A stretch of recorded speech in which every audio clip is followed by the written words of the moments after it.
परिशह की कुछ बात उत्तराध्ययन नाम के सूत्र में बहुत अच्छे से यहां पर समझाई जा रही है। पुण्यशालियों, कल तपस्या की बात करी थी। अद्भुत वो क्रम था, अद्भुत वो वाणी थी। परमात्मा की वाणी तो यूं ही महत्वपूर्ण होती है। अगर आपको समझ में नहीं आती है, इसका मतलब यह है कि समझाने वाले में कोई कमी है। विद्यार्थी अगर अनपढ़ है, उसमें कहीं ना कहीं टीचर की भूमिका हो सकती है। बाकी अभ्यास तो अभ्यास होता है साहब। उत्तराध्ययन सूत्र के अंदर 22 परिशह की बात चल रही है। स्वेच्छा से सहन करने की बात चल रही है। इच्छा से अपने आप को जांचने की बात चल रही है। आपने कभी पीड़ा सहन करी कि नहीं करी? कभी प्रयास किया कि नहीं किया पीड़ा सहन करने का? कभी गर्मी सहन करने की, कभी मच्छर काट रहे हैं और शांति से आप देख रहे हैं, भीषण गर्मी पड़ रही है और आप शांति से बैठे हैं। आज एक दूसरा परिशह है। उस परिशह का नाम है पिपासा परिशह, तृषा परिशह। प्यास लगने के बावजूद भी उस प्यास को एहसास करना। वर्तमान के युग के अंदर यह परिशह समाप्त हो गया। बुखार आया, सीधे डॉक्टर के पास। अरे बुखार को आने तो दो कम से कम। अभी तो आया ही नहीं, अभी तो कुछ स्टार्ट हुआ नहीं, अभी तो खाली सिम्टम्स हैं, शुरुआत है। और उसके पहले आपने पैरासिटामोल खा ली, खत्म करो। पेन किलर ले ली। आयुर्वेदिक शास्त्र यह बोलता है कि जो रोग एक बार प्रकट हो जाता है, उसको एक बार पूरी तरीके से क्या कर देना चाहिए? उसको आने देना चाहिए। लेकिन आप आने नहीं देते, आते ही उसको खत्म करने की कोशिश करते हो। परिणाम से वो तो मर जाता है, लेकिन दूसरे 10 नए रोगों को पैदा कर देता है। तृषा, प्यास लगे, उसके बावजूद भी उसको सहन करना, उसको देखना, प्यास को झेलना, प्यास को बर्दाश्त करना। क्षुधा की बात तो समझ में आ जाती है, लेकिन प्यास का मुद्दा थोड़ा कठिन हो जाता है। भूखा व्यक्ति रह सकता है, लेकिन प्यासा व्यक्ति रहना थोड़ा मुश्किल होता है। विज्ञान ये बोल रहा है कि कोई भी व्यक्ति बिना खाए पिए 10 दिन से ज्यादा नहीं रह सकता है। 10 दिन हद हो गई, 12 दिन हद हो गई, बस उसके बाद वो मर जाएगा।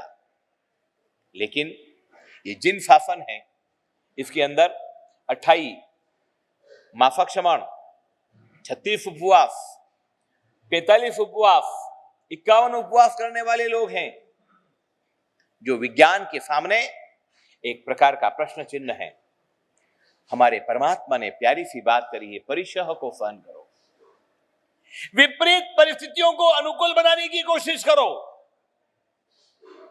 सहन करो, दुख को झेलो। दुख से भागो मत, दुख से डरो मत, दुख से पिंड मत छुड़ाओ। सामना करो, सहन करो, अनुभव करो, फीलिंग करो। और उसमें जो आनंद है ना, वो आनंद बड़ा अद्भुत है।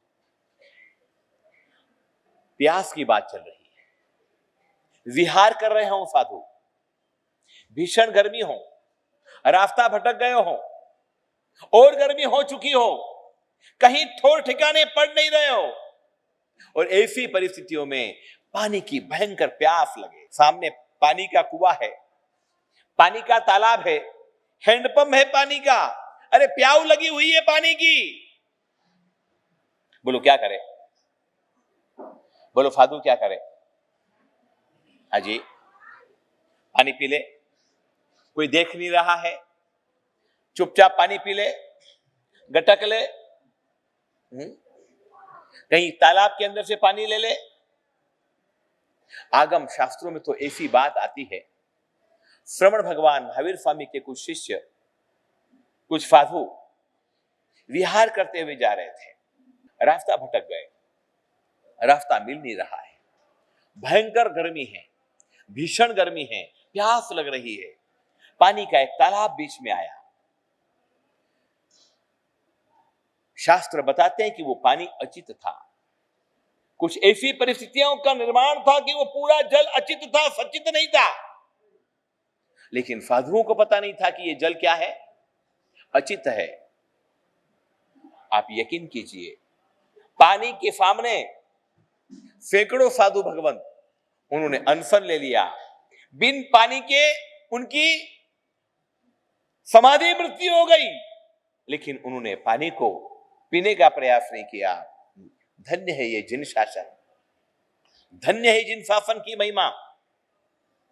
प्यास लगने के बावजूद भी व्यक्ति पानी नहीं पीवे, पानी सामने होने के बावजूद भी ये पानी सचित है, संयमियों को ये पानी नहीं चलता है, इस प्रकार की भावना रख करके त्याग करे, दुनिया में इससे बड़ा कोई चमत्कार, आश्चर्य कुछ नहीं हो सकता। पुण्यशालियों, प्यास लगने के बाद भी पानी न पिए। हम प्रवचन देते हैं शाम को, रात्रि को प्रवचन देते हैं, और जब बोलते हैं व्यक्ति, और विशेष करके जब गर्मी में बोलते हैं, तब भयंकर पसीना होता है। हमारा कीर्ति रत्न 5 मिनट बोलता है, पूरा पसीने से तरबतर होता है। कुछ कुछ व्यक्तियों की प्रकृति होती है, बोलते ही भयंकर पानी की प्यास लगती है। शाम के प्रवचन के बावजूद भी रात को भयंकर प्यास लगे साधु को, साधु क्या करे?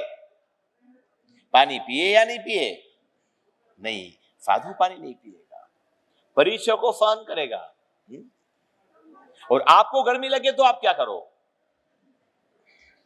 हाजी, पंखा चालू करो, उससे अगर गर्मी नहीं मिटी तो कूलर चालू करो, और उससे भी गर्मी नहीं मिटी तो फिर क्या करो बोलो? एसी चालू करो। और जब भीषण गर्मी हो, एसी चल रहा हो, खूब मजे से रूम के अंदर ठंडकता के अंदर आप सोए हो, बैठे हो, चल रहे हो, और अचानक लाइट चली जाए, अचानक लाइट चली जाए, फिर क्या करो? ईमानदारी से बोलो, क्या करो? कितनी गालियां बको, कितनी गालियां दो? हरामखोर साले को अभी ये लाइट बंद करने का अवसर मिला, उसको अक्ल नहीं है, उसको भान नहीं है, उसको होश नहीं है, उसमें तमीज नहीं है। चलो, आपने गालियां बोली, आपने अपशब्द बोले, परिणाम क्या हुआ? परिणाम मुझे बताओ, परिणाम क्या हुआ? परिणाम क्या हुआ? उसका कोई लेना देना है? जिसने लाइट बंद करी या तो जिस वजह से गई, आप कुछ भी बोलो, उसे कोई लेना देना नहीं है। आप बोलते रहो, आप चिल्लाते रहो, आप सिर पटकते रहो, आप कुटते रहो। क्यों कर्म बांध रहे हैं हम भाई? क्यों पाप कर्म बांध रहे हैं? किसी के बारे में गलत सोच करके, किसी के बारे में गलत बोल करके, किसी को अपशब्द बोल करके, खराब विचार करके हम मात्र और मात्र कर्म बांध रहे हैं। आपके चिल्लाने से, चीखने से, बोलने से लाइट आने वाली नहीं है, वो जब आएगी तभी आएगी, जो होने वाला होगा तभी होगा। लेकिन आपने कर्म बांध लिया। शायद ये सामूहिक कर्म भी हो सकता है। एक साथ लाइट जाती है, लाखों लोग, हजारों लोग चिल्ला चोट चालू करते हैं, एक साथ कर्म का बंद होता है और वो सामूहिक उदय में आता है। एक साथ सुनामी आती है, एक साथ हजारों व्यक्ति मर जाते हैं, भूकंप आता है, हजारों व्यक्ति समाप्त हो जाते हैं। प्राय करके सामूहिक किया हुआ कर्म, उसका उदय भी कभी कभी सामूहिक आ सकता है। प्यास की बात चल रही थी, तृषा परिशह की बात चल रही थी। धन्य हो ऐसे अणगारों को, धन्य है ऐसे जिन शासन के श्रमण श्रमणियों को, इन तपस्वियों को। कोई माफक शमन कर रहा है, कोई अट्ठाई कर रहा है, कोई फिदी तप कर रहा है, कोई श्रेणी तप कर रहा है, कोई आयम्बिल का पाया डाल रहा है, कोई वर्तमान तप की होली कर रहा है। उन सभी व्यक्ति प्यास को शांति से सहन करते हैं। पानी नहीं मिला, गर्म पानी नहीं है, प्रासूक पानी नहीं है, फिर भी उन्होंने अपने आप को संतुलित रखा, खूब संयमित रखा। ऐसे पुण्यात्माओं की अनुमोदना करना। उत्तराध्ययन नाम का आगम बोल रहा है कि ऐसे परिचय को सहन करने वाला व्यक्ति अपने कर्मों का क्षय कर देता है, अपने कर्मों का नाश कर देता है और अपने कर्मों को नाश करके द्रुत गति से सिद्धि की ओर आगे बढ़ता है। पुण्यशालियों, एक परिचय का नाम है शीत परिचय, ठंड का परिचय। भयंकर ठंड होती है। मालवा में गर्मी भी उतनी ही होती है और ठंड भी उतनी ही होती है। मेरा दिल्ली प्रवास था, दिल्ली विहार था। हम सुबह सुबह विहार करते थे, बर्फ जम जाती थी, बर्फ -1, -2, -3, -4। हस्तिनापुर, हरिद्वार के बाद हस्तिनापुर दिल्ली होते हुए हमने विहार किया। Minus temperature. पानी अगर होता है तो वो जमता है, और ऐसे समय में पैदल विहार करना, प्रसन्नता पूर्वक उस ठंड को सहन करना। आपको ठंड सहन अच्छी लगती है कि गर्मी सहन करना अच्छी लगती है? गुरुदेव, न ठंड अच्छी लगती है ज्यादा, न गर्मी अच्छी लगती है ज्यादा। गर्मी के अंदर ठंड अच्छी लगती है और ठंड के अंदर गर्मी अच्छी लगती है। मैंने सुना है एक राजा ने, एक ज्यादा ही बुद्धिशाली राजा, एक अपराधी को सजा दी। एक काम करो, या तो 25 कोड़े खा लो या तो 25 केले खा लो। बोलो, आपको ये विकल्प दिया जाए तो आप क्या करोगे? 25 कोड़े खाना मंजूर है या 25 केले खाना मंजूर है? बोलो बोलो तो सही। हाँ जी। उस अपराधी को केले खिलाना चालू किया। 1, 2, 3, 4, 5 में तो हाफ गया, खवा ही नहीं रहा है। उल्टी करनी नहीं है, उल्टी करी तो फिर से 25 केले खाओ। खाना 25 ही केले है, उल्टी करी तो फिर वापस नई फिर से गिनती चालू। अब 5 केले में हाफ गया। उसने कहा भाई गलती हो गई, अपने 25 कोड़े बराबर है। बोले ठीक है, कोई दिक्कत नहीं, जैसा आपकी मर्जी। 25 कोड़े मारने की शुरुआत करी। पहले कोड़े में तो पूरा लाल खून, दूसरे कोड़े में तो चत्ता पाट, तीसरे कोड़े में तो पूरे खून से लथपथ। 5 कोड़े खाए। बोले नहीं भैया नहीं, प्लीज, कोड़े फन नहीं होते, 25 केले बराबर है। और लास्ट में ये हुआ कि 25 केले ही खाए और 25 कोड़े भी खाए। हमारे मन की परिस्थिति कैसी है? ठंड अगर ज्यादा हो तो गर्मी अच्छी लगती है, और गर्मी अगर ज्यादा हो तो ठंड अच्छी लगती है। कैसे कैसे मुनि हुए हैं, कैसे कैसे तपस्वी संत हुए हैं। भीषण ठंड है और फिर भी वो अप्रमत्त भाव से उसको सहन कर रहे हैं। एक ऐसे ही आचार्य हुए थे, अलगारी आचार्य गुरुदेव नवरत्न सागर फीफर जी महाराजा, जिन्होंने उनके पूरे जीवन काल में कभी ब्लैंकेट का उपयोग नहीं किया। पूरी जिंदगी गुजर गई। माउंट आबू के अंदर ठंड के अंदर जाना हुआ था। टेम्परेचर था -7, 6, 8। नक्की झील जम चुकी थी। हम सभी कंबलों में अंदर थे, दुबके हुए रहते थे। दिन में 12 बजे भी कंबल उड़ना पड़ता था। वो धन्य वो तपस्वी संत थे जो रात को 3 बजे 4 बजे भी उठ करके एक कमली के अंदर, एक उनकी कमली थी, उस कमली को ओढ़ करके वो अपनी आराधना में बैठते थे। जिंदगी में कभी ब्लैंकेट का उपयोग नहीं किया।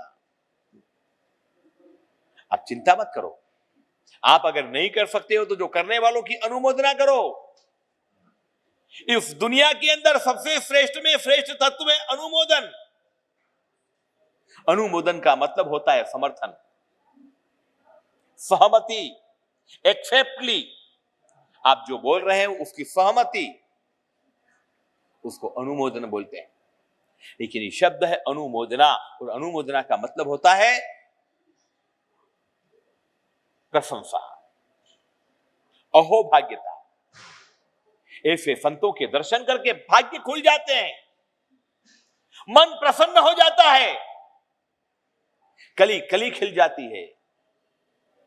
करण करावण ने अनुमोदन, सरखा फल निपजाया, वीर जिने स्वर्ग आया। तप करने वाला, तप करवाने वाला और करते हुए तपस्वी की अनुमोदना करने वाला, तीनों व्यक्तियों का क्या होता है भाई? समान फल मिलता है। उष्ण परीक्षा की बात चल रही है, शीत परीक्षा की बात चल रही है। दोनों प्रकार के परीक्षा है, ठंड वो भी परीक्षा है, गर्मी वो भी परीक्षा है। और उस परीक्षा को समझने की बात चल रही थी। मैं ये बोलना चाहता था कि ऐसे जो संत हो जो उष्ण परीक्षा को सहन करे, ऐसे जो संत हो जो शीत परीक्षा को सहन करे, उनकी अनुमोदना करना। और अनुमोदना करने वाला व्यक्ति महान होता है। अनुमोदना करने वाला व्यक्ति वो भी पुण्य का भागीदार बनता है। बलदेव मुनि ने नक्की कर लिया कि जंगल में रहना, माफक शमन के पारने माफक शमन करना। उनका तपोबल था, उनका तेज बल था, उनकी शक्तियां थी, और उनकी शक्तियों से प्रभावित होकर के जंगल के पशु वो भी उनके भक्त बन गए थे। आपने सुना है मांडोली वाले बाबा शांतिपुरी जी का, सच्चाई है। उनके पास शेर आते थे, उनके पास चीते बैठे रहते थे। एक बार नहीं अनेक बार शेर उनकी परिक्रमा करते थे, उनके ऊपर हमला नहीं करते थे। वो तप की शक्ति थी, वो तप की ताकत थी।